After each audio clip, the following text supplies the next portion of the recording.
स्वागत है आपका मेरे चैनल दिव्य दिशा पर। ज्येष्ठ मास कृष्ण पक्ष महेश नवमी के रूप में मनाया जाता है। इस दिन महेश्वरी समाज की उत्पत्ति हुई थी।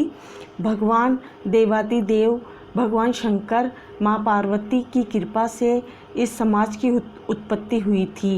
महेश्वरी समाज की उत्पत्ति का ये दिन मनाया जाता है।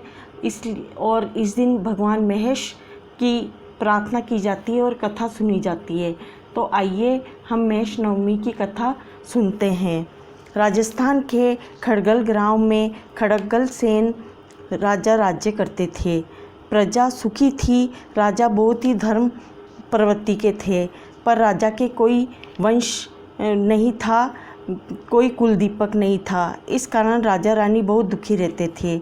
राजा ने पुत्र के लिए कामष्टि यज्ञ करवाया। ऋषि मुनियों ने राजा को आशीर्वाद दिया और कहा, तुम्हें पराक्रमी और बहुत ही तेजस्वी संतान प्राप्त होगी, चक्रवर्ती संतान प्राप्त होगी।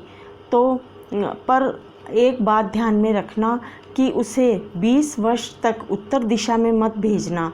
थोड़े समय बाद पंचवती रानी के सुजान कंवर नामक का पुत्र बहुत ही विद्यावान, बहुत ही यशस्वी और शस्त्र विद्या में निपुण पुत्र प्राप्त हुआ।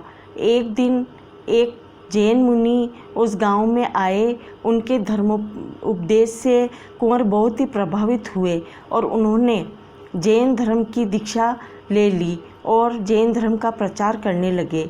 धीरे धीरे प्रजा भी जैन धर्म मानने लगी। शिव व वैष्णव मंदिर जैन मंदिरों में रूपांतरित होने लगे। एक दिन राजकुमार शिकार खेलने के लिए 72 उमरावों के साथ सैनिकों के साथ वन में गए और एकाएक राजकुमार की इच्छा उत्तर दिशा में जाने की हुई। साथ वाले राजकुमार को मना करते रह गए, मगर राजकुमार माने नहीं और वे रवाना हो गए। उत्तर दिशा में सूर्य कुंड के पास 6 ऋषि यज्ञ कर रहे थे। वेद ध्वनि से पूरा वातावरण गुंजित हो रहा था और बहुत ही शांत माहौल था। यह देखकर राजकुमार क्रोधित हुए और बोले, मुझे अंधेरे में रखकर उत्तर दिशा में नहीं आने दिया। सभी उमरावों को यानी कि सैनिकों को भेजकर यज्ञ का विध्वंस करवाया। ऋषियों ने श्राप दिया और वे सभी पत्थर के हो गए। राजा ने ये सब समाचार सुने और तो उन्हें बहुत चिंता हुई और उसी चिंता में उन्होंने अपने प्राणों को त्याग दिया। उनकी रानियां उनके दुख में सती हो गई। सुजान कंवर की पत्नी चंद्रावती 72 उमरावों की पत्नियों को लेकर यानी कि सैनिकों की पत्नियों को लेकर ऋषियों के पास गई। क्षमा याचना करने लगी।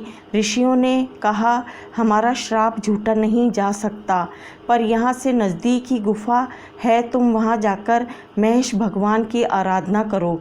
तपस्या करने से माँ पार्वती ने आशीर्वाद दिया, सौभाग्यवती पुत्रवती हो। चंद्रावती ने सब बात बताई और 72 उमरावों को जीवित करने को कहा। महेश भगवान ने तथास्तु कहा और सारे जीवित हो गए। सब महेश भगवान के पैर पड़े। भगवान ने उन्हें क्षत्रित्व छोड़कर वैष्णव वर्ण धारण करने को कहा। सबने स्वीकार किया, पर उनकी पत्नियों ने मना कर दिया क्योंकि वे क्षत्राणियाँ थीं। तब पार्वती माँ ने उनका समझौता किया और कहा, मेरी परिक्रमा करो। परिक्रमा करते करते पति पत्नी बन जाएंगे। जिस दिन वरदान दिया वो ज्येष्ठ शुद्धि नवमी थी। ऋषियों ने भगवान से शिकायत की और पूछा, अब यज्ञ कैसे संपन्न होगा? तो भगवान ने कहा, प्रत्येक जने इनमें से 12-12 लोगों को यजमान बना लो। समय समय पर ये लोग तुमको द्रव्य सहायता करेंगे। सुजान कुंवर पर पार्वती की कुदृष्टि पड़ी। पार्वती जी ने श्राप दिया कि तू मांगकर खाएगी। वैश्य परिवारों की वंशावलियाँ तेरे पास रहेगी, वो तुम्हें अपने जागा समझेंगे। इस प्रकार 6 ऋषि वैश्यों के गुरु सुजान सिंह जी जागा और 72 उमराव 72 खापे हुई।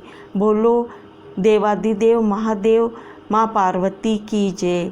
महेश नवमी की जय।